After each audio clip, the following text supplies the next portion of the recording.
Break کے بعد ایک بار پھر آپ کی خدمت میں حاضر ہیں، بقیہ سوالات آگے خدمت میں پیش کرتے ہیں۔ السلام علیکم جاوید بھائی، مولانا صاحب۔ وعلیکم السلام۔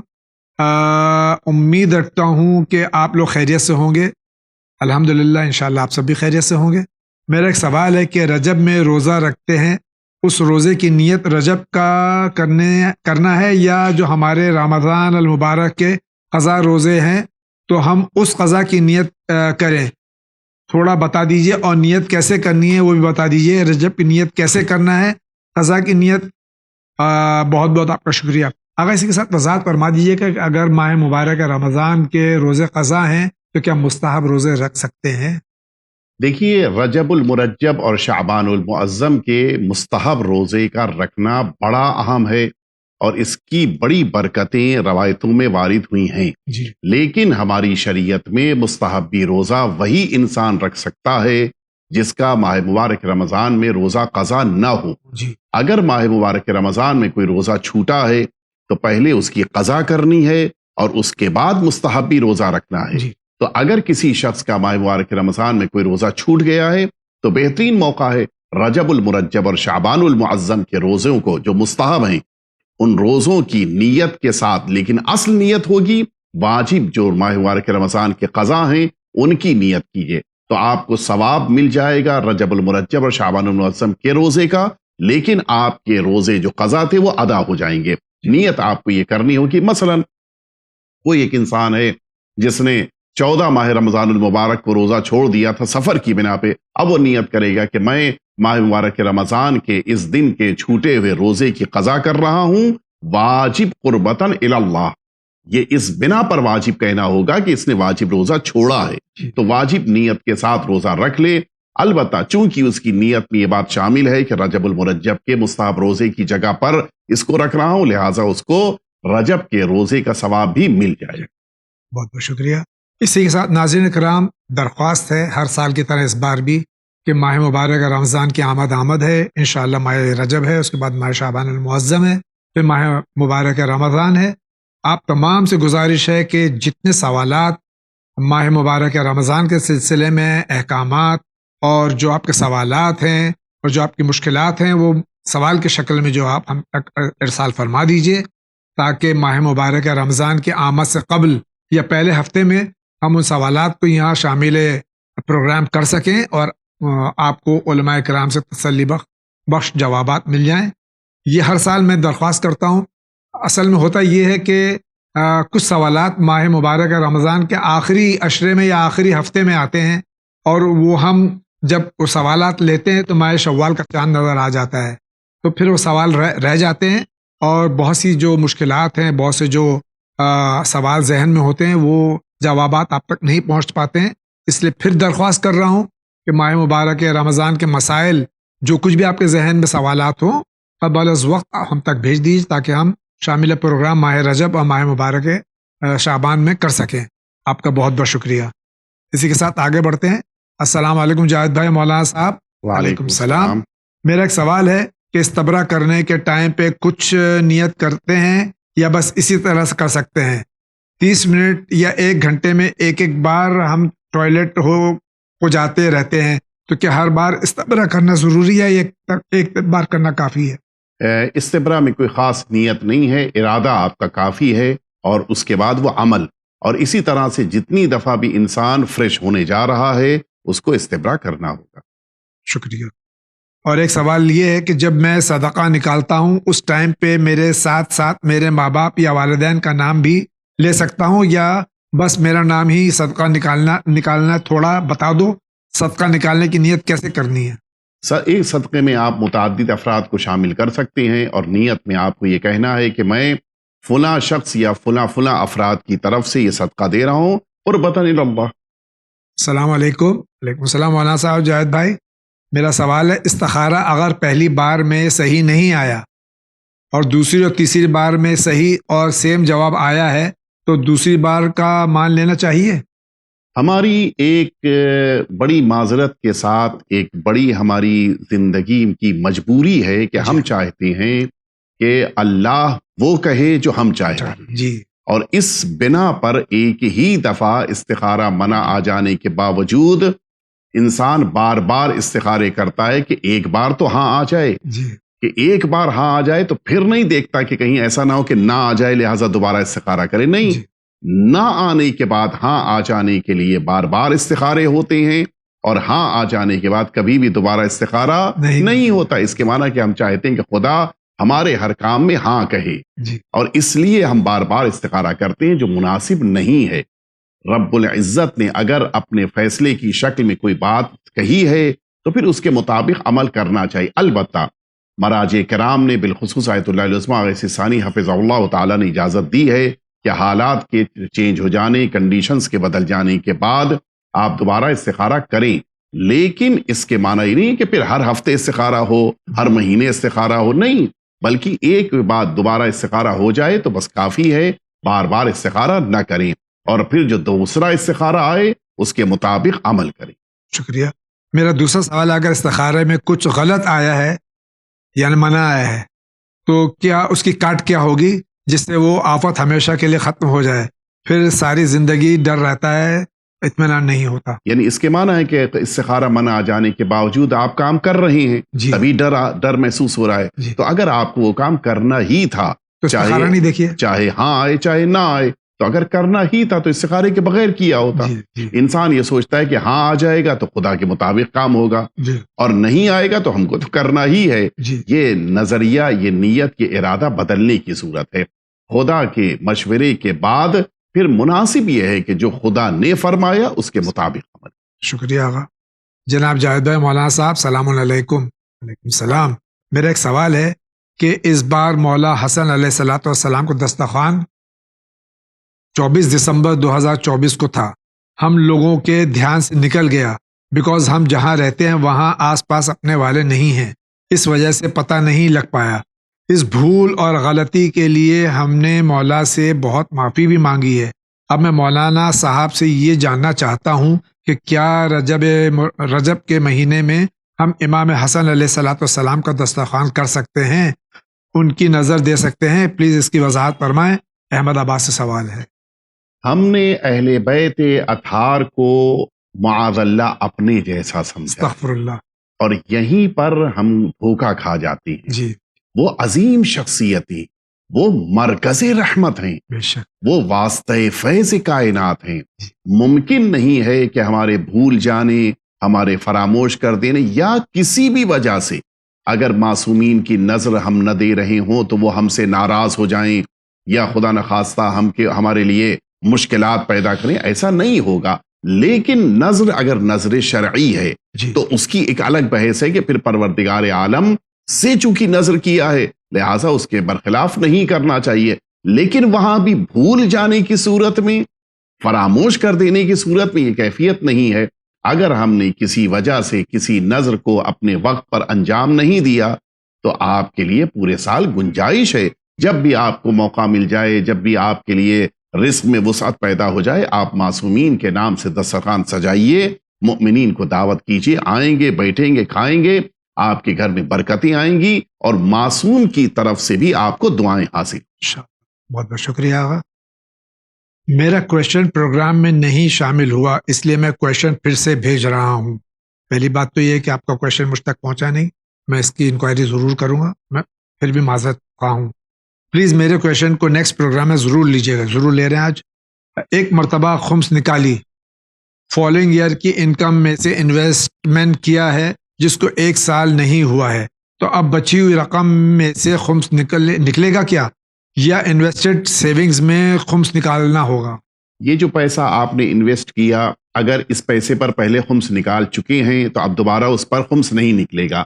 لیکن اگر انویسٹ کے بعد اس میں کچھ اضافہ ہو گیا، جی 100 روپے 150 روپے ہو گئے، تو اب یہ 50 روپے پر خمس نکلے گا.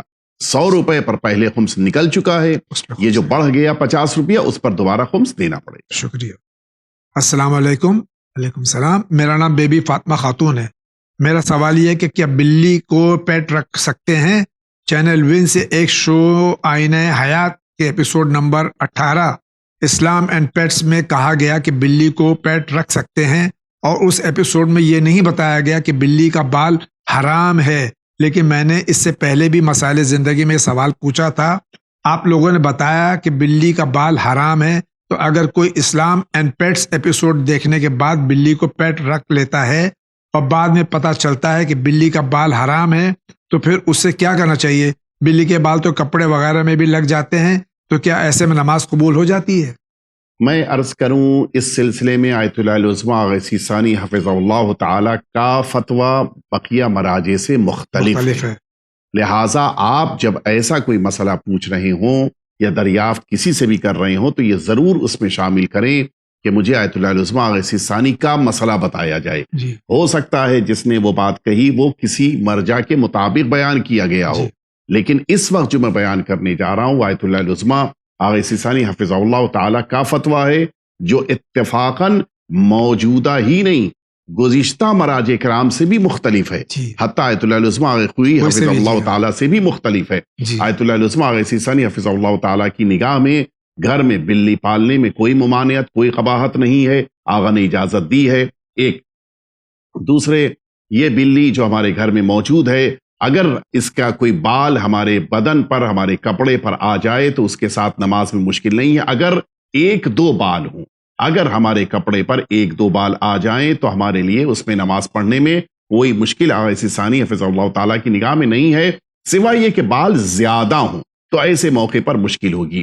دو، تیسری بات، یہ جو بلی کے تھوک یا مثلاً اور بھی بدن کے جراثیم، بدن کی چیزیں ہیں، اگر یہ نکل رہی ہیں تو یہ نجس ہیں، اس پر توجہ ہمیں دینے کی ضرورت۔ شکریہ آغا، سب کو میرا سلام۔ علیکم السلام۔ یہ پوچھنا چاہتی ہوں کہ جب ہم لوگ لوہے کی کوئی چیز اپنے گھر میں لاتے ہیں تو اس کا صدقہ کیسے دیں اور کس کی نظر آتی ہے؟ پلیز بتائیے، شکریہ، اللہ آپ سب کو سلامت رکھے۔ ہم جب کسی نئی چیز کو گھر میں لے کر آئیں تو اس کا صدقہ دینے کے لیے کہا گیا ہے۔ اس میں صرف لوہے کی بات نہیں ہے جو ہمارے بعض ذہنوں میں ہے کہ لوہا ہوگا تو اس کا صدقہ دیا جائے گا، نہیں، جتنی بھی چیزیں ہیں، حتیٰ زندہ افراد، مثلاً بیٹا ہے اس کا صدقہ بھی دے گا انسان، اولاد گھر میں آئی ہے اس کا صدقہ بھی دے گا، حتیٰ گھر میں مہمان موجود ہے اس کا صدقہ بھی دے گا۔ تو خاص صرف لوہے کے لیے نہیں ہے، تمام چیزوں کے لیے انسان کو صدقہ دینے کے لیے کہا گیا تاکہ اس کی حفاظت کی جا سکے۔ شکریہ آغا۔ میرا دوسرا سوال ہے کہ رجب کے مہینے میں روزہ رکھنے کا کتنا ثواب ہے؟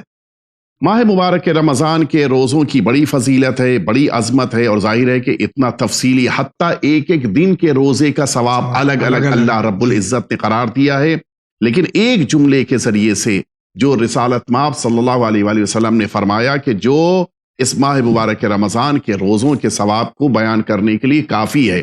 ثواب الاعمال کتاب مرحوم شیخ صدوق علیہ رحمت اور رضوان کی، آپ نے یہ روایت حضور ختمی مرتبہ صلی اللہ علیہ وآلہ وسلم سے نقل فرمائی کہ آپ نے فرمایا کہ تمام زمین کے برابر اگر کوئی شخص سونا صدقہ دے تو یہ صدقہ بھی ماہ رجب المرجب کے ایک روزے کا مقابلہ نہیں کر سکتا۔ سبحان اللہ۔ ایک روزے کا مقابلہ پوری دنیا کے سونے مل کر بھی نہیں کر سکتا۔ سبحان اللہ۔ لہٰذا اگر جس کے لیے ممکن ہو، گنجائش ہو، اس مہینے میں روزہ رکھنے کی ضرور کوشش کریں۔ آگے بڑھتے ہیں۔ السلام علیکم۔ وعلیکم السلام۔ میرا نام سیف ہے، میں چندن پٹی بہار سے ہوں۔ میرا سوال خمس سے ہے۔ انڈیا میں ہم اپروکسیمیٹلی 30% ٹیکس پے کرتے ہیں گورنمنٹ کو، تو جو لوگ گورنمنٹ کو ٹیکس پے کرتے ہیں اور ٹیکس کا پیسہ گورنمنٹ بھی پبلک ویلفیئر میں خرچ کرتی ہے، تو ایسے لوگوں کے لیے خمس کا کیا حکم ہے؟ کیا خمس کا طریقہ سیم ہے یا الگ ہے؟ کیونکہ گورنمنٹ پہلے ہی سیلری سے ٹیکس کٹ کر لیتی ہے اور جو کچھ بچتا ہے اس میں زندگی گزر ہوتی ہے، تو ایسی سچویشن میں کیا حکم ہے؟ مڈل ایسٹ میں ٹیکس فری سیلری ملتے ہیں بٹ انڈیا میں نہیں۔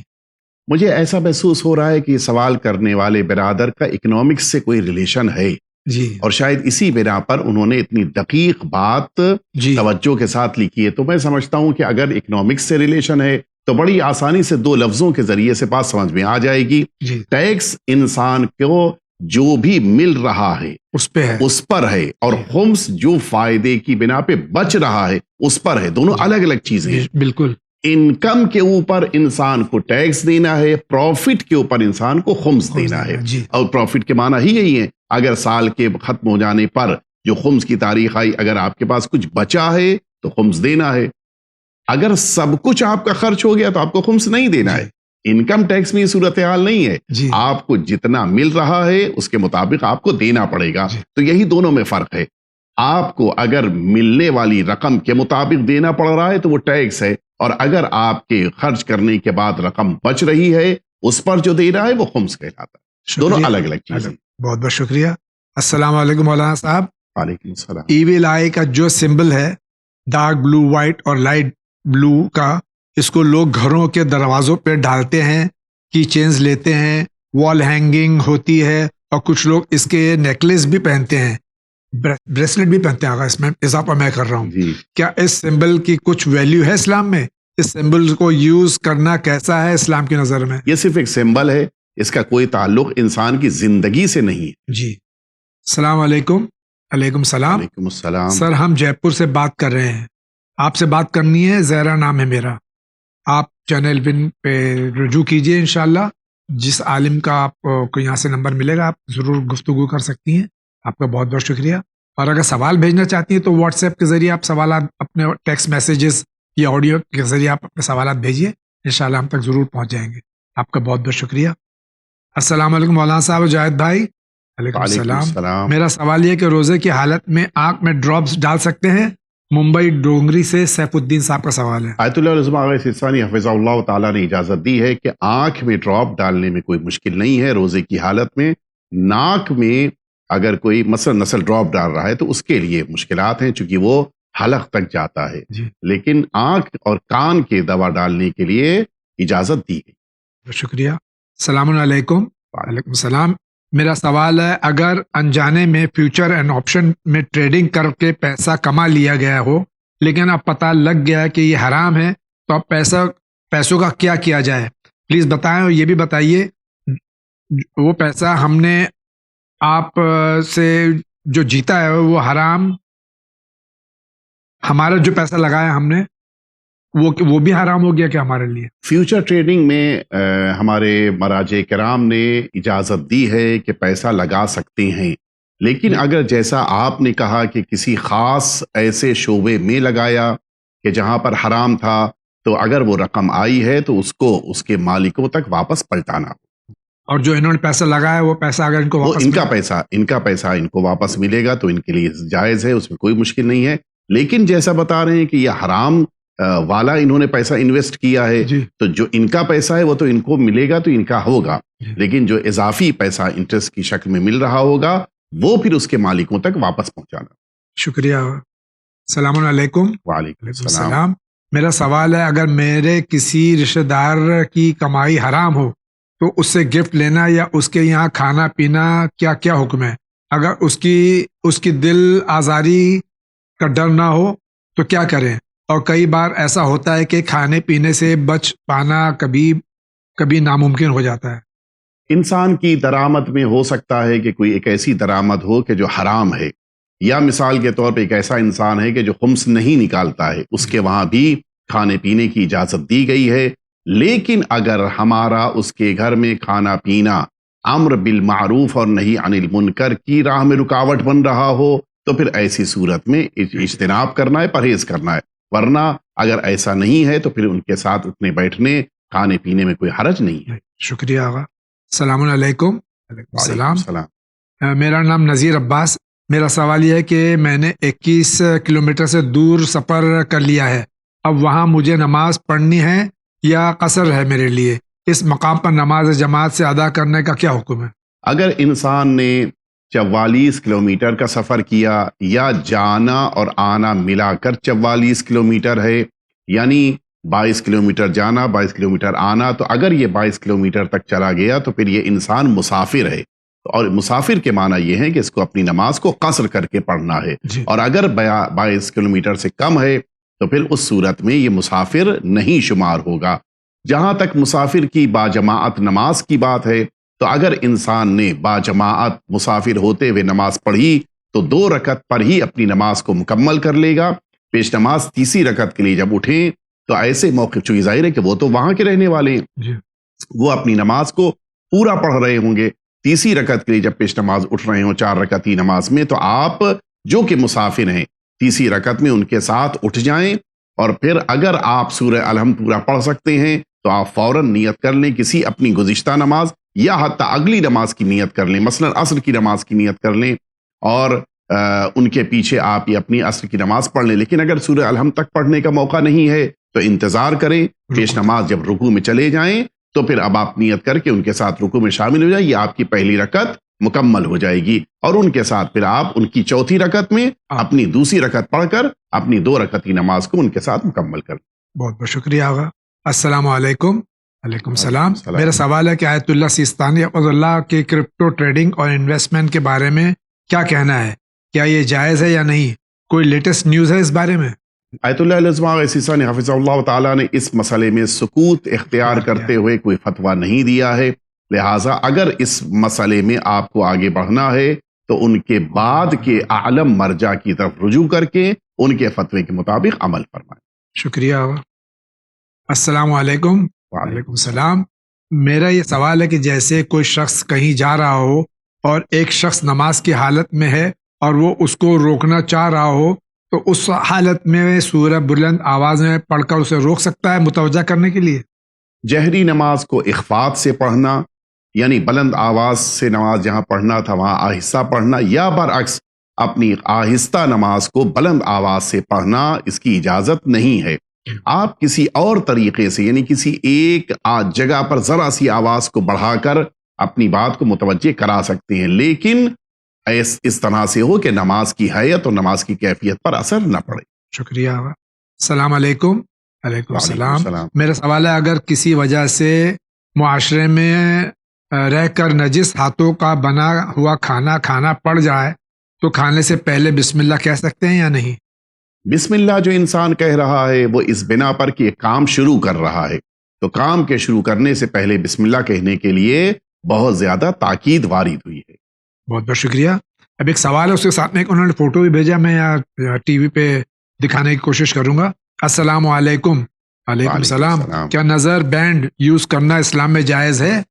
یہ انہوں نے فوٹو بھیجا ہے نظر بینڈ کا، کیا جائز ہے؟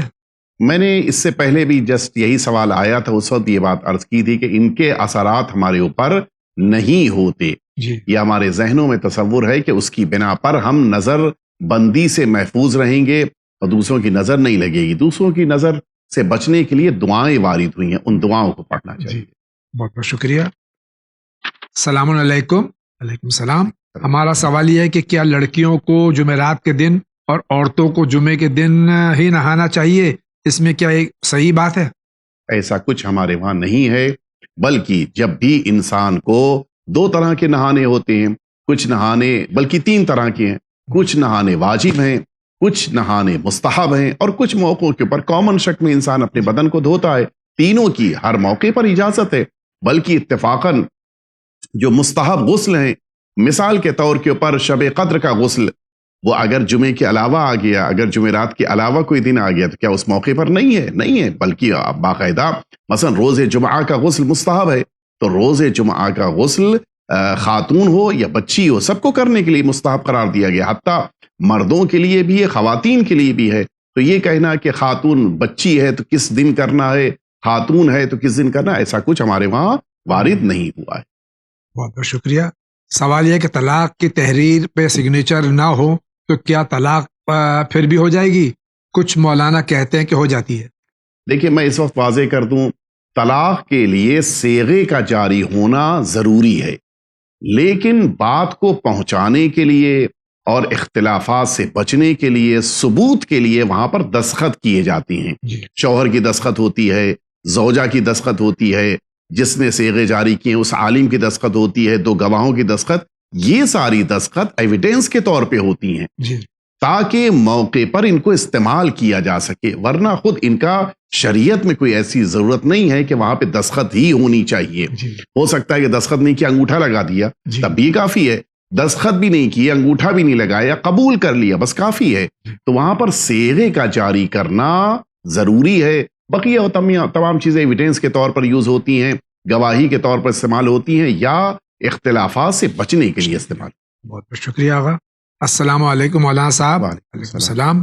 میری بیٹی کسی سے پیار کرتی تھی، ہمیں وہ پسند نہیں تھا مگر ہم نے اس کی ضد پر رشتہ کر دیا، مگر اب وہ ٹوٹ گیا، مگر میری بیٹی اسی کے ساتھ ہی رہنے کے لیے بولتی ہے، ہمیں کیا کرنا چاہیے؟ ظاہر ہے کہ بات واضح نہیں ہے کہ شرعی طور پر نکاح ہوا یا نہیں ہوا، یہ بات بھی واضح نہیں ہے کہ لڑکی کا کفر تھا یا نہیں تھا، اس میں بڑی شقیں ہیں، لہٰذا ان تمام شقوں کے ساتھ اگر مسئلہ پوچھا جائے تو اس کا جواب دیا جا پائے گا، ورنہ صرف یہ پوچھ لینا کہ ماں باپ کو پسند نہیں تھا اور لڑکی نے مثلاً زندگی گزارنی شروع کر دی تو اس کی بنا پہ جواب دینا مشکل ہے۔ آخر میں آغا آپ سے بھی درخواست کروں گا کہ جو عظیم دن ہماری زندگی میں آنے والا ایک بار پھر 13 رجب کی شکل میں مولا متقیان مولود کعبہ حضرت امیر المومنین علی بن ابی طالب علیہ الصلاۃ والسلام کی ولادت باسعادت، اس سلسلے میں آغا میں ایک بار آپ کی خدمت میں تمام عالم اسلام، عالم انسانیت، تمام مراجع کرام، خصوصاً اپنے زمانے کے امام حضرت ولی عصر رضی اللہ تعالیٰ فرج و شریف کی خدمت میں ایک بار پھر سے تہنیت و مبارکباد پیش کرتے ہوئے آغا سے درخواست کروں گا کہ آپ بھی کچھ ارشاد فرما دیں۔ یقیناً ہم سب کے لیے بہت بڑی عید ہے، بہت بڑی خوشی کا موقع ہے، توحید کے اقرار، رسالت مآب کے اقرار اور ولایت کے اقرار کے ساتھ ساتھ یہ بھی ہماری ایک ذمہ داری ہے کہ ہم اہل بیت اطہار کی خوشی میں خوش اور اہل بیت اطہار کے غم میں غم زدہ ہوں۔ 13 رجب المرجب وہ عظیم الشان تاریخ ہے کہ جس دن پروردگار عالم نے کائنات کے سب سے عظیم ولی، سب سے عظیم امام کو اس دنیا میں بھیجا، وہ بھی اپنے گھر میں، لہٰذا ہم سبھی کو اس دن نہ صرف ایک خوشی منعقد کرنی ہے بلکہ امیر المؤمنین کی ولایت سے وابستہ رہنے کے لیے تجدید عہد کرتے ہوئے اللہ کی بارگاہ میں یہ جملہ کہنا ہے کہ پروردگارا ہمیں اس دنیا میں بھی امیر المؤمنین کی ولایت سے وابستہ رہنے، برزخ میں بھی وابستہ رہنے اور محشر میں بھی امیر المؤمنین کے ساتھ قرار پانے کی توفیق عطا فرمائے۔ بہت بہت شکریہ آغا۔ ناظرین کرام، اسی کے ساتھ آج کے اس ایپیسوڈ کا وہ ختم ہوا چاہتا ہے۔ میں حجت اسلام کا مشکور ہوں، تشریف لائے، سوالات کے جوابات دیے، انشاءاللہ ہم سب استفادہ حاصل کریں گے اور انشاءاللہ زندگی رہی تو پھر آپ سے ملاقات ہوگی۔ آغا آپ کا بہت بہت شکریہ۔ اللہ آپ کو بھی سلامتی اور صحت عطا فرمائے انشاءاللہ۔ انشاءاللہ پھر ملاقات کرنے کی کوشش کروں گا۔ وآخر دعوانا ان الحمدللہ رب العالمین۔